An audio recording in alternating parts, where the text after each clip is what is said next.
Imagine working for 40 years, waking up early, going to work every day, paying every bill on time, and yet at the end of your life, you're still worried about money. For millions of people, that's reality. Not because they're lazy, not because they're unintelligent, but because they spend their entire lives following a financial path that was never designed to make them wealthy. The truth is simple. Most people don't stay poor because they earn too little. They stay poor because they never understand how wealth is actually built. And once you understand the difference, you'll never look at money the same way again. Most people believe that earning more money will solve all their financial problems. So they chase promotions. They work overtime. They switch jobs. They negotiate for higher salaries. And while their income increases, something unexpected happens. Their expenses increase too. A bigger paycheck often leads to a bigger house, a newer car, more subscriptions, more lifestyle upgrades. As income rises, spending rises with it. And despite earning more than ever before, they remain stuck in the exact same position. The problem isn't income. The problem is dependence on income. When your entire financial life depends on your next paycheck, you're not building wealth. You're simply surviving at a higher level.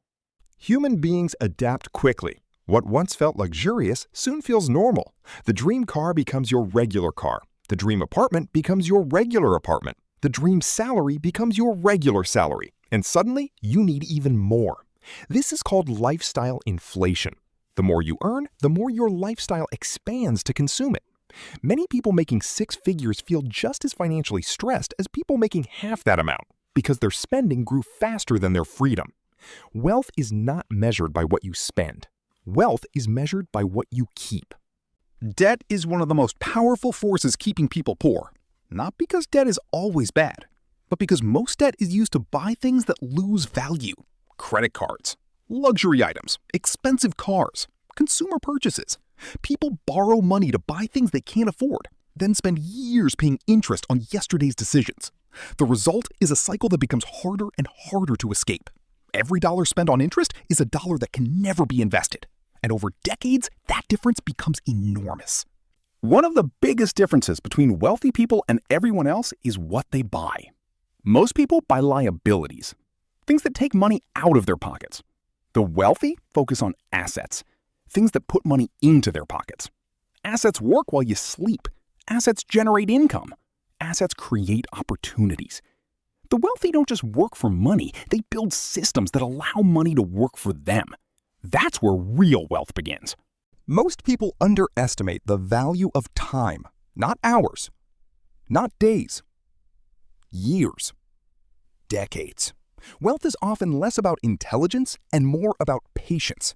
A small amount invested consistently over many years can become extraordinary, not because of magic, but because of compound growth. The earlier you start, the less effort you need later. Time rewards those who act early and punishes those who always plan to start tomorrow. Financial freedom is not created by a single lucky event. It is built through systems. A system for earning, a system for saving, a system for investing, a system for protecting wealth. The wealthy don't rely on motivation. They rely on habits. They automate good decisions. And over time, those decisions compound into results. The goal is not to get rich quickly. The goal is to become difficult to stop. Most people stay poor, not because they lack opportunity, but because they spend years solving the wrong problem. They focus on earning more instead of keeping more. They focus on spending instead of investing. They focus on appearances instead of ownership. The path to wealth isn't hidden. It's simply ignored.